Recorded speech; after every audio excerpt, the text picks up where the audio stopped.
not a game, it's a rich thing. नीम तारीख फिजा में घुटन और वहशत का गलबा था। कमरे में रोशनी का वाहिद मंबा 2-4 फुट 4 की वो खिड़की थी जिसके साल खोरदा शीशों पर धूल मिट्टी और काई नुमा स्याह दाग पड़ चुके थे। चंद लम्हों बाद गाहे बगाहे आसमान पर चमकने वाली बिजली से तुर्बो जवार कदरे मुनव्वर होते तो कमरे की वहशत और घुटन में मजीद इजाफा हो जाता। चौबी फर्श पर शदीद धूल जम चुकी थी। कमरे के ऐन वस्त में 5 कंदीलों पर मुश्तमिल एक फानूस लटक रहा था। कंदीलों के किनारे जंग से बुरबुरा चुके थे। फानूस को छत से मुंसलिक करने वाली जंजीर कभी सफेद या बोरी रही होगी, ताहम अब इस पर सिर्फ और सिर्फ स्याही गालिब थी। फानूस के ऐन नीचे 3.5 टांगों पर मुश्तमिल एक कुर्सी थी जिस पर चरमी बंदिशों से बंधा हुआ फयाज सख्त अजियत में मुब्तला था। कुर्सी की माजूर टांग से झूलता वजूद अब धीरे धीरे लर्जिश की ज़द में आने लगा। कोई है, मेरी मदद करो, वो हलक के बल चिल्लाया। फयाज की ये चीहो पुकार गुज़श्ता निस्फ घंटे से जारी थी, जिससे गले में खराशें भी पड़ चुकी थी। कोई है, कोई तो मेरी आवाज़ सुन लो, वो एक बार फिर जोर से चिल्लाया। हलक की रगें फूल सी गई थी। जाने कौन सा मनहूस लम्हा था जो मैं यहाँ चला आया। मत मारी गई थी मेरी शायद, वो अजियत से बड़बड़ाया। कोई है, इसे यकदम एक सर्द महीन सी आवाज़ सुनाई दी। इज़्तिरारी रद्द-ए-अमल में फयाज कसमसा कर रह गया। कौन है, कौन है वहाँ? फयाज की आवाज़ अब फटने के करीब थी। कौन है, कौन है वहाँ? एक बार फिर इस सर्द और महीन आवाज़ ने घुटन ज़दा फिजा को मुर्तश किया तो फयाज झंझला कर रह गया। मैं कहता हूँ सामने आओ, वो चिल्लाया। मैं कहता हूँ सामने आओ। एक बार फिर वही सदा इसे अपना मुंह चिढ़ाती हुई महसूस हुई। इससे बेख्तियार माजी के वो लम्हात याद आ गए जब सब बहन भाई एक दूसरे को चिढ़ाने के लिए मुकालमे को यूं ही दोहराया करते थे। या अल्लाह मेरी मदद फरमा। इसने अपना चेहरा छत की जानिब उठाया और अपने पाँव ज़मीन पर पटकने लगा। या अल्लाह मेरी मदद फरमा। इस बार नामालूम आवाज़ ने मुकम्मल हिज़ उठाया। अगले ही पल वो इसके अकब से किसी ह्योले की सूरत में नमूदार हुआ। इसकी कामत तवील, बदन शरेरा और सर बालों से महरूम था। नीम तारीकी के बाइस चेहरे के नकूश वाज़े तो दिखाई नहीं दे रहे थे क्योंकि इसकी रंगत भी काफ़ी हद तक स्याह थी। ताहम फयाज ने इसके कद्दो कामत से इसे पहचान लिया। इस बशरे से झलकने वाली सर्द मोहरी और सफाकियत फयाज के लिए यकसर अजनबी थी। तुम क्यों बांधा है मुझे यहाँ? फयाज ने अपने तनाव पर काबू पाते हुए इस्तफसार किया। जब कोई आवारा जानवर किसी के घर में बिला इजाज़त घुस आए तो इसके साथ ऐसा ही सलूक किया जाता है जो मैंने तुम्हारे साथ किया है। मुकाबिल ने इत्मीनान से जवाब दिया।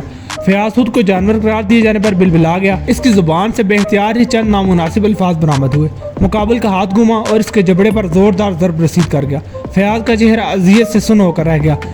अपनी ज़ुबान काबू में रख गलाज़त के कीड़े, वो गुर्राया। एक लफ्ज़ भी और निकाला तो तेरा हशर बिगाड़ दूंगा। क्यों बांधा है मुझे यहाँ? फयाज ने गगया कर कहा। वो इन लम्हात को कोस रहा था जब इसने इस कॉटेज में कदम रखा था। यहाँ आते ही पुरस्रार और गैर मामूली वाक़यात ने इसका इस्तकबाल किया था। चंद ही लम्हों में किसी ने कब से इसके सर पर पहले ज़ोरदार ज़रब लगाई जिसके नतीजे में वो होश और हवास से बेगाना हो गया। होश में आते ही चरमी बंदिशों की गिरफ्त में मज़ीद इम्तिहान बन गया था। मैं कोई भी बात सिर्फ एक ही बार करता हूँ, बार बार दोहराने की आदत नहीं मुझे। इसने इंगश्त शहादत और अंगूठे से इसका चेहरा गिरफ्त में लेते हुए सफ़ाकी से कहा। फयाज के चेहरे की हड्डियां इस वक्त गिरफ्त से कड़कड़ा रही थी। मुझे छोड़ दो, वो तड़प कर बोला। ऐसे कैसे छोड़ दूँ? ये मेरा इलाका है, मैं यहाँ का बादशाह हूँ। बादशाह? तुझ जैसे कुत्ते बिल्ले यहाँ आएंगे, अपने गंदे वजूद से मेरे घर में दंदनाते फिरेंगे और मैं कुछ भी नहीं कहूँगा। बल्ले भी बल्ले, शावा भी शावा। इसने अपनी गिरफ्त मजीद सख्त कर दी। मुझसे गलती हो गई है, दोबारा यहाँ कदम भी नहीं रखूंगा। मुझे छोड़ दो, जाने दो प्लीज़। फयाज की आंखों में आंसू चमकने लगे। मुकाबिल के होंठ पर इस्तेहज़ाइया मुस्कुराहट रेंग रही थी। इसने फयाज का चेहरा गिरफ्त से आज़ाद कर लिया और अपने लिबास से तेज़दार खंजर बरामद कर लिया। इस नीम तारीकी में खंजर की चमकती धार देखकर फयाज को अपने गर्दन और पुश्त पर पसीना बहता हुआ महसूस होने लगा। स्याहपोश मुकाबिल ने वो खंजर बिला तामुल इसके बाएं बाजू में खोंप दिया। दर्द की एक नाकाबिले बर्दाश्त लहर उठी और फयाज के हलक से चीख की सूरत में बरामद होकर स्याहपोश को मजीद तैश में मुब्तला कर गई। इसने फयाज के दाएं बाजू के अलावा बाएं रान के साथ भी यही सलूक किया। छोड़ दो, मुझे छोड़ दो, जाने दो प्लीज़। मैंने क्या बिगाड़ा है तुम्हारा? वो अजियत से बल खाते हुए बर वक्त बोला। मेरी सल्तनत में कदम रखा है, इससे बड़ा क्या कसूर और बिगाड़ा होगा तुम्हारा? इसने नहायत इत्मीनान से फयाज की दाई रान में भी हंजर खोम कर बाहर निकाला। गोश्त और दांत का टकराव एक नाकाबिले बयान सरूर मुब्तला कर रहा था। क्यों आए हो यहाँ? किसने भेजा है तुम्हें? वो गुर्राया। किसी ने भी नहीं, 2 दिन पहले एक फिल्म डायरेक्टर आया था, इसे अपनी किसी फिल्म के लिए कोई खास लोकेशन चाहिए थी। मैंने इस कॉटेज का पता बताया तो कहने लगा कि तस्वीरें उतार कर इसे दिखाऊं। खुद इसलिए नहीं आ सका कि यहाँ आते ही घर से किसी फौत की इत्तला मिलने पर वापस जाना पड़ा। फयाज की इस बात पर स्याहपोश की पेशानी के बल गहरे हो गए। ओह, तो इसका मतलब ये हुआ कि तुम बहुत बहादुर हो। इसने हंजर से फयाज का दायर उसार चीरा। नहीं, मुझे जाने दो, प्लीज़ मुझे छोड़ दो, मैं किसी को भी यहाँ के मतलब कुछ नहीं बताऊंगा। फयाज की चीखें मजीद कर्मनाक हो गई। हाँ ज़रूर, लेकिन तुम्हारी बहादुरी मुझे बहुत पसंद आई है और इस्माइल बहादुरी का बहुत कदरदान है। बस थोड़ी सी बहादुरी और दिखाओ, मैं तुम्हें यहाँ से आज़ाद कर दूँ। फयाज इसकी बात पर उलझ कर इसे देखने लगा। जो मैं कहूँ वो तुम्हें करना होगा, अगर कर लिया तो मैं तुम्हें छोड़ दूंगा। इस्माइल नामी वो स्याहपोश मानी हेज़ नज़रों से देखते हुए बोला। फयाज ने जल्दी जल्दी इस बात में सर हिला दिया। अगले चंद लम्हों में फयाज ने इब्तदाई चंद एक बातें तस्लीम कर ली, ताहम अगले मुतालबात पर वो साकित रह गया। नहीं, मुझसे नहीं होगा ये सब। वो शद्दोमद सनफ़ी में सर हिलाने लगा। क्यों नहीं होगा? तुम तो बहुत बहादुर हो ना, तुम्हारे लिए इसमें क्या मुश्किल है? इस्माइल ने हिस्स उठाया। फयाज ने सख्ती से होंठ बेच लिए और मजीद तैश से नफ़ी में सर हिलाने लगा। इस्माइल की नज़रों की मानी हेज़ी यकदम सफाकियत में डाल गई। इसने हंजर पर गिरफ्त मजबूत की और फयाज के सीने में ऐन दिल के मकाम पर वो पैवस्त कर दिया। फयाज की जान करने के लम्हात से हिज उठाता वो नहायत पुरसुकून अंदाज में इसके लिबास से हंजर साफ करने लगा। रात की तारीकी काफ़ी गहरी हो चुकी थी। बादलों में छुपा चांद अपनी दोदियाही चांदनी लुटाने में तामल नजर आ रहा था। झिंगरों और हशरात की आवाज़ माहौल पर तारी वहशत और घुटन में मजीद इजाफा कर रही थी। इस्माइल इन तमाम अवामिलों और अनासिर से बेनियाज अपनी ही धुन में था। इसने अपनी पुश्त पर लदा एक स्याह चरमी थैला उठाकर ज़मीन पर रखा और गहरी और मुख्तात निगाहों से कुर्ब जवार का जायजा लेने लगा। हर जानिब वीरानी और सन्नाटा था। इस्माइल ने थैले का दहाना खोला और अंदरूनी जानिब से एक इंसानी टांग बरामद कर ली। मंजमिद लहू से लुथरी ये टांग फयाज की थी। इसके बाद इस्माइल ने एक बेलचा निकाला और माहिराना अंदाज में ज़मीन की खुदाई करने लगा। कुछ लम्हों बाद वो टांग ज़मीन की 2 फुट गहराई में दफन हो चुकी थी। यही दूसरी टांग, दोनों बाजुओं, धड़ और सर से भी यही सलूक हुआ। फयाज की लाश की ये बाकियात 3 किलोमीटर के दायरे में मुख्तलिफ मकामात पर दफन हो चुकी थी। ये काम मुकम्मल करते ही इसने एक आसूदा सांस खारिज की और थैले को नहायत सलीके से लपेट लिया। इसका रुख अब कॉटेज की तरफ था। इसके कदमों में मजबूती और एतमाद था। कॉटेज के दरवाजे पर पहुंचकर वो कुछ देर के लिए रुक गया। सब चौबी दरवाज़ा साल खोर्दगी के बायस स्याह रंगत इख्तियार कर चुका था। दरवाजे के सामने नस्ब तख्ती पर आशियाना ख्वाब कंदा देखकर वो हस्बे साबे के सुरूर में मुबतला हो गया। इन हुमार उलूदा कदमों से चलता हुआ वो अंदर की जानिब बढ़ा और थैला मखसूस मकाम पर रखने के बाद अपने लिए काफ़ी बनाई और खिड़की के सामने आरामदेह कुर्सी पर आ बैठा। इसका जहन उलझे हुए ख्यालात के अमाज का मान चुका था। एमानाबाद पहाड़ी मकाम होने के बायस एक गुमनाम इलाका था। फिर नई हुकूमत ने सियाहत के फ़रोग के लिए मुख्तलिफ हिकमत अमली वज़ा करने का ऐलान किया तो ये इलाका एकदम ही बहुत अहमियत इख्तियार कर गया। इस्माइल की समात में फयाज की वजह आमद के फिक्रात गूंजने लगे तो कॉफ़ी के कप पर गिरफ्त मजबूत तर हो गई। ये सब अच्छा नहीं हो रहा। लोगों का खौफ ज़दा होने के बजाय तजस्सुम में मुतला होना ठीक नहीं है, बिल्कुल भी ठीक नहीं है। वो उड़ाया। क्या हल निकालने सूरत हाल का? अब लोगों को यहाँ इस हिल स्टेशन तक आने से तो नहीं रोक सकता ना। इसने अपने सफ़ा चट सर पर हाथ फेरा। वो तो किसी सूरत भी नहीं रोका जा सकता। जब तक इंसानी ज़िंदगी और तमद्दुन कायम है, लोग अपनी परेशानियों, मसाइल, उलझनों से दूरी और जहनी सुकून के लिए यहाँ आते रहेंगे। इन्हें आने से कोई नहीं रोक सकता। इसने तस्लीम किया। कॉफ़ी के एहतमामी घूंट बढ़ते हुए इसके जहन में एक ही सोच रवा थी कि पुरसुकून ज़िंदगी में अब कौन से नए किरदार आएंगे। वो हकीकतन लाइलम था कि बहुत जल्दी अपनी परेशानियों, मसाइल, जहनी उलझनों और सुकून के हसूल के लिए 4 किरदार इसकी दास्तान हयात में शामिल होने वाले हैं। शिज़ा बेहद परेशान और आज़रदा थी। 32 साल शिज़ा आला तालीम याफ्ता और मुलाजमत पेशा औरत थी। एक निजी कॉलेज में लेक्चरार के ओहदे पर फायज होने के बायस तनहा भी हासी माकूल थी। कुछ अर्सा पहले इसकी ज़िंदगी में सब कुछ मतवाज़न और पुरसुकून था। शादी पसंदीदगी का नतीजा थी। दोनों ने 1 साल बाहमी रफाकत के बाद 5 साल कबल शादी की थी। फ़हद ने शिज़ा पर किसी किस्म की कोई पाबंदी नहीं आयद की थी। वो अपने हर मामले में आज़ाद और खुद मुख्तार थी। फ़हद सॉफ्टवेयर इंजीनियर और पुरकश तनहा का हामिल था। दोनों की ज़िंदगी बहुत पुरसुकून और मिसाली थी। हाँ, बस औलाद की कमी हलिश बनकर ज़रूर सताती। ताहम फ़हद ने भी कभी से इस कमी का एहसास नहीं दिलाया था। सब कुछ ठीक था। फिर एक तीसरे वजूद ने जाने कब और किस लम्हे सींध लगा ली। शिज़ा को अंदाज़ा ही ना हो सका कि इसकी चाहत के रंग कैसे इतने मादूम हो गए कि फ़हद किसी नई कोसे कज़ा की जाने मुतवज्जे हो गया। फ़हद की इस तब्दीली का शक पहले तो मोहम अंदाज में दिल दिमाग में उभरा। वो मोबाइल फ़ोन भी तो पहले कम इस्तेमाल करता था। ताहम गुज़श्ता कुछ अरसे से वो मोबाइल के मामले में ज़रूरत से ज़्यादा ही मुहतात दिखाई देने लगा। पासवर्ड तब्दील होने के बाद फिंगर लॉक मुंतकिल हो गया। व्हाट्सएप पर दोहरा कुफल लगा गया। शिज़ा की छठी हिस्स किसी गड़बड़ का अंदिया देने लगी। गो फहद इसकी हर ज़रूरत का पहले से बढ़कर ख्याल रखना शुरू कर दिया करता था, लेकिन वो अपने दिल में ख्याल किया करते। इसका दिल किसी ज़िद्दी बच्चे की तरह एक ही बात पर मुज़र था कि कहीं कुछ गलत हो रहा है, और फिर बहुत ही जल्द कुदरत ने इस आज़ार से भी रिहाई दे दी। फहद के दफ्तर में मुनक़दा एक तकरीब में इसकी उलझनों और हदशात में मुकम्मल इजाफा हो गया, जो जवाब हानिया की सूरत में मुजस्सम से मिल गया। इन दोनों की बाहम केमिस्ट्री शिजा के तन बदन को बसम कर गई। इसने घर आते ही फहद को आड़े हाथों लेना शुरू कर दिया। मैंने क्या कर दिया है ऐसा? वो डटाई से बोला। बेवफाई की है तुमने मुझसे, अब पूछते हो कि ऐसा क्या कर दिया? वो चिल्लाई। फहद एक लम्हे के लिए गड़बड़ाया, फिर खुद को संभालते हुए बोला, तुम्हारा कोई स्क्रू ढीला हो गया है। शिजा के तन बदन में आग लग गई। तो तुम्हारा कहना है कि हानिया से तुम्हारा कोई ताल्लुक नहीं, वो कोई बहन या माँ है तुम्हारी? वो बात लिहाजी से बोली। हम सिर्फ अच्छे दोस्त हैं, कोलीग हैं, इसके अलावा और कुछ भी नहीं। फहद ने रुखाई से जवाब दिया। वाह, अच्छे दोस्त, हैंडसम मिस्टर फहद। एक मर्द और औरत किसी महरम रिश्ते के बगैर कभी अच्छे दोस्त नहीं बन सकते। अच्छा, वो भड़क कर बोला, तुम्हारे कॉलेज में भी तो कई कोलीग्स और स्टूडेंट हैं, इनमें से कई एक के साथ पर्सनल राब्ते में भी हो, तो क्या तुम्हारा इनके साथ कोई सीन है? फहद के इस अंदाज़े गुफ्तगू और तर्ज फ़िक्र पर शिदा शिद्दत रह गई। तुम मेरे किरदार पर शक कर रहे हो? वो सदमे से बोली। मुझे स्टूडेंट के साथ? उफ, मैं तो सिर्फ एक हकीकत बयान कर रहा हूँ, इसने मजीद रुखाई से कहा। इसके बाद ये झगड़े एक मामूल बन गए। फहद हानिया से दस्तबरदार होने के लिए बिल्कुल तैयार नहीं था। अब तो सूरत हाल ये हो चुकी थी कि इसके सामने अक्सर हानिया का नंबर मिलाए अपने मज़े वाले अंदाज में गुफ्तगू करने लगता।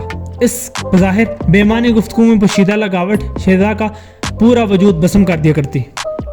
इसके असाब चटकने लगते और नतीजा एक बार फिर ज़ोरदार मुबाहसे के बाद झगड़े की सूरत में बरामद होता। 2 माह में नौबत यहाँ तक आ पहुंची कि दोनों ने कानूनी तौर पर अलहदगी इख्तियार कर ली। इद्दत का दौरानिया तो परसुकून अंदाज में बीत गया। इसके बाद मामूलात ज़िंदगी की तरफ लौट कर अहबाबो कारब का सामना शिजा के लिए एक नया इम्तहान साबित होने लगा। इसके करीबी अफराद इसके अंदाज़ फ़िक्र और फैसले को गलत करार देने लगे। इस पर वालिदैन की जानिब से दूसरी शादी करने पर इसरार ने इसकी बर्दाश्त का पैमाना बिल्कुल ही लिब्रेज कर दिया। इसे अंदाज़ा ही ना हो सका कि असाबी शिकस्तगी कब डिप्रेशन के मर्ज में डली और वो बेख्वाबी का शिकार होकर सुकून आवर अद्वियात का सहारा लेने पर मजबूर हो गई।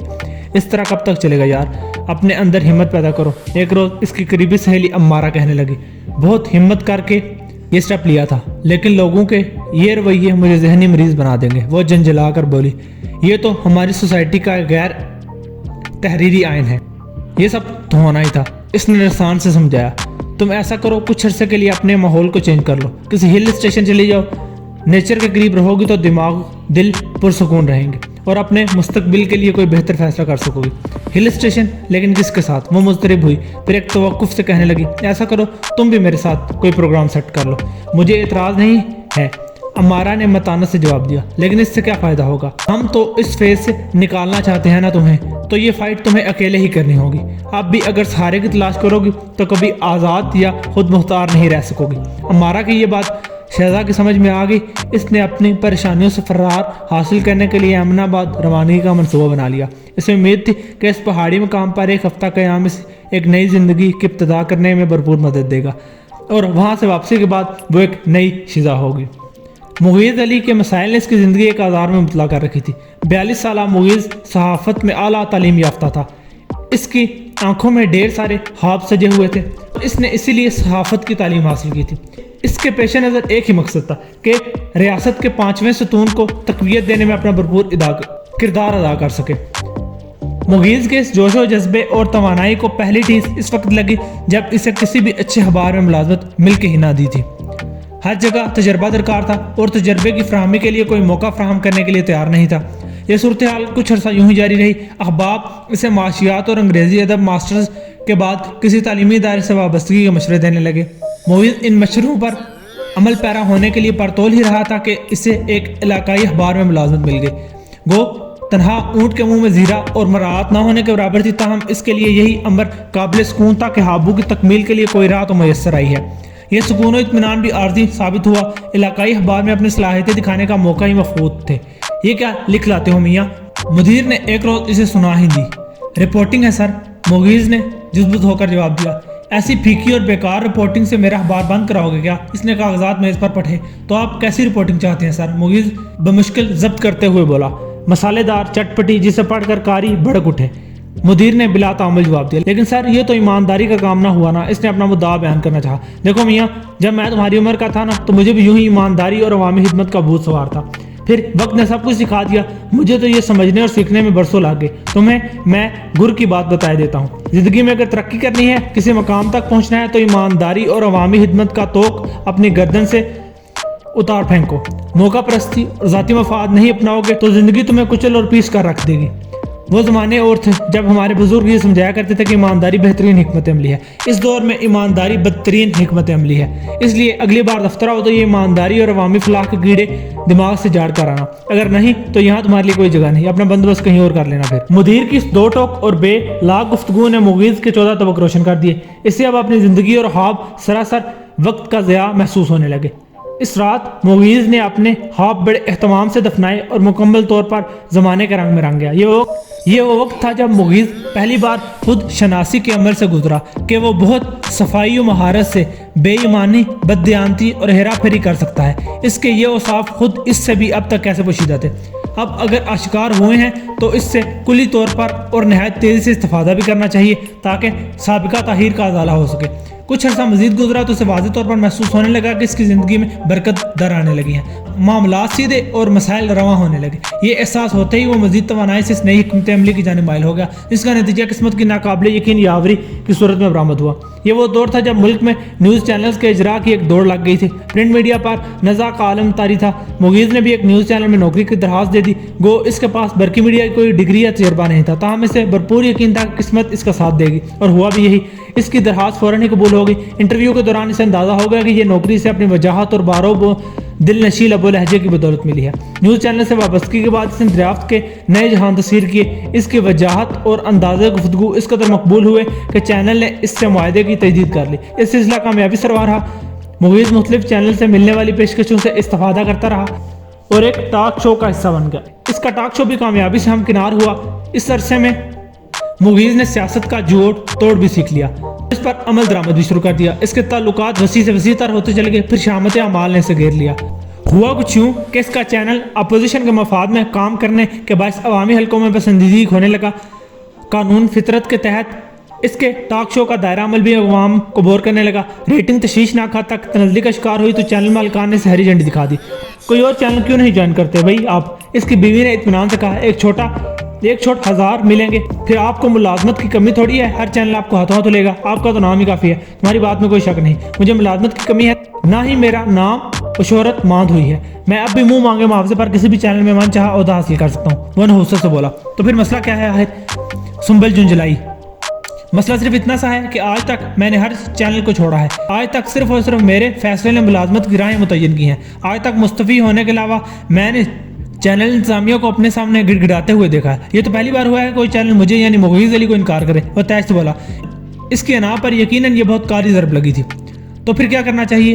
اب سنبل اس کی کیفیت دیکھ کر سنجیدہ ہو گئی۔ یقیناً اب کچھ نہ کچھ سوچ ہی لیا ہوگا آپ نے۔ سوچ تو بہت کچھ رکھا ہے۔ حکومت کے ایک لیڈر سے میری ملاقات طے ہے اور انٹرویو بھی طے ہے۔ میں اس ملاقات میں آف دی ریکارڈ باتیں لیک کروں گا، چینل کی ریٹنگ 7ویں آسمان پر پہنچاؤں گا، پھر ٹاٹا بائے بائے۔ وہ حباست سے مسکرایا۔ اس حکمت عملی پر سنبل مزید سنجیدہ ہو گئی۔ آگ سے کیوں کھیلنا چاہتے ہیں؟ میں اسے سراسر حماقت ہی کہوں گا۔ تمہیں کیا پتا ہے بھائی ان باتوں کا؟ مغیث نے ناک سے مکھی اڑاتے ہوئے کہا۔ ٹھیک ہے، مجھے چاہے ان باریکیوں کا علم نہ ہو، لیکن اتنا تو میں جانتی ہوں کہ آپ پر برا وقت آن پڑا ہے۔ یہ نہ ہو لینے کے دینے پڑ جائیں۔ اپوزیشن کے ایجنڈے پر چلنے کے باوجود چینل کسی بھی قسم کا حکومتی دباؤ برداشت نہیں کر سکے گا۔ کچھ نہیں ہوگا، میں اپنے کارڈ بہت دھیان سے کھیلوں گا، اس نے اعتماد سے کہا۔ اور پھر وقت نے ثابت کر دیا کہ اس کا فیصلہ حقیقتاً حماقت اور اس کا وقت بدترین زوال کی جانب پیش قدمی تھی۔ اس اسٹنگ آپریشن کی نوبت تھی نہ آ سکی۔ مغیث کے معاون خصوصی اور کیمرہ مین نے اس کا یہ منصوبہ قبل از وقت اس حکومتی شخصیت تک پہنچا دیا، جس کا نتیجہ یہ برآمد ہوا کہ چینل نے بڑے اہتمام سے اس کی تشریف پر ٹانگ مارتے ہوئے ملازمت سے نکال دیا۔ حکومتی دباؤ کے زیر اثر ہر چینل نے طوطا چشمی کی انتہا کر دی۔ مغیث کو کوئی بھی ملازمت دینے کے لیے تیار نہ ہوا۔ یہ صورتحال اس وقت مزید ابتر ہو گئی جب سنبل نے بھی اپنی بات نہ ماننے پر طنز و تشنع کی بوچھاڑ کا آغاز کر دیا۔ جو شخص بیوی کی بات نہیں مانتا اس کے ساتھ یہی ہوتا ہے، اور ہونا بھی چاہیے۔ بیویوں کو تو پاگل سمجھتے ہو نا آپ لوگ کہ انہیں کوئی عقل کی بات آتی ہی نہیں۔ کتنا منع کیا تھا کہ آپ کو یہ رسک مت لیں، لیکن نہیں سنی میری، اب بھگتیں۔ مغیث سنبل کی یہ ہردہ سرائی کبھی تو خاموشی سے سن لیتا، کبھی دو بدو جواب دے کر بحث کا ایک نیا دروازہ اوپن کر دیتا۔ یہ صورتحال کچھ عرصہ یوں ہی جاری رہی۔ بے روزگاری، ذاتی وقار کی مجروحی اور بیوی کی ہمہ وقت چہ چکھنے اس کو बेहद तंग मिजाज और चिड़चिड़ा बना दिया था। ये झगड़े आए रोज का मामूल बनने लगे। फिर वही हुआ जो अक्सर होता है। सुंबल इसके मिजाज की तुंदी और बेरोजगारी से समझौता न कर सकी। इसने अदालत में हुला को नोटिस दायर करके 6 साल मायरा समेत अलहदगी इख्तियार कर ली और मोइज को तन्हाई, बेबसी, उलझन, शिकस्ता सोचों का लामतनाही जंगल में छोड़ दिया। मुगीज की सेहत तनजली का शिकार और घर बेतरतीब हो गया। 6 माह इसी अजाब में बीत गए। चंद दरीना अहबाब से नए माशी मैदान के इंतखाब पर मुशावरत के बाद इसने अमनाबाद में सियाहती सहूलियात की फराहमी पर सरमायाकारी करने का फैसला किया। मुगीज ने अपना घर किराए पर दे दिया और गाड़ी को बेहतरीन हालत में लाने के बाद अहमदाबाद रवाना हो गया। गाड़ी में पसंदीदा मौसीकी बुलंद आवाज में सुनने, मुस्तकबिल के लिए नए नए मंसूबे सोचने, मुगीज के फरिश्तों को भी इल्म ना था कि वो किन होलनाक हालात का सामना करने वाला है।